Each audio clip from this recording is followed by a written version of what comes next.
দক্ষিণ এশিয়া জুড়ে ক্ষমতার পট পরিবর্তনের ঢেউ বইছে, শ্রীলঙ্কা থেকে নেপাল পর্যন্ত, এবং এর সম্ভাব্য প্রভাব নিয়ে এখন ভারতেও উদ্বেগ বাড়ছে।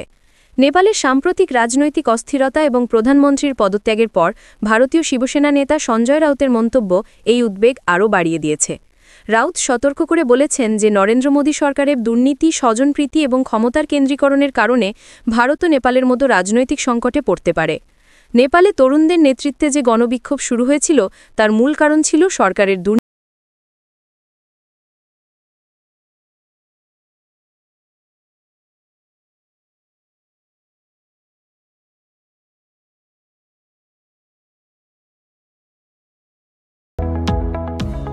এবং সামাজিক যোগাযোগ মাধ্যম বন্ধ করে দেওয়ার মতো স্বৈরাচারী পদক্ষেপ।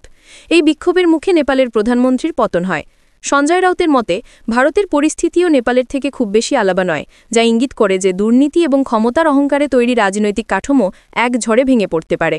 রাউত সরাসরিই বলেছেন যে নেপালে যে আগুন লেগেছে তা ভারতে ছড়িয়ে পড়া সময়ের ব্যাপার। শিবসেনা নেতা আরও বলেছেন যে ভারত আজও টিকে আছে কেবল মহাত্মা গান্ধীর আদর্শের কারণে। তিনি মোদী সরকারের তীব্র কটাক্ষ করে বলেন যে গান্ধীকে যতই অপমান করা হোক না কেন, এই সরকারও গান্ধীর আদর্শের কারণেই টিকে আছে, অর্থাৎ জনগণের মাঝে গান্ধীর যে নৈতিক আদর্শের প্রভাব, সেটাই এই সরকারের শেষ রক্ষা।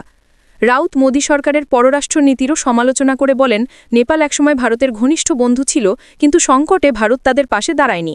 এর ফলে নেপাল ভারতের ওপর আস্থা হারিয়েছে। এই ধরনের ব্যর্থ পররাষ্ট্রনীতি পুরো অঞ্চলের স্থিতিশীলতাকে হুমকির মুখে ফেলেছে।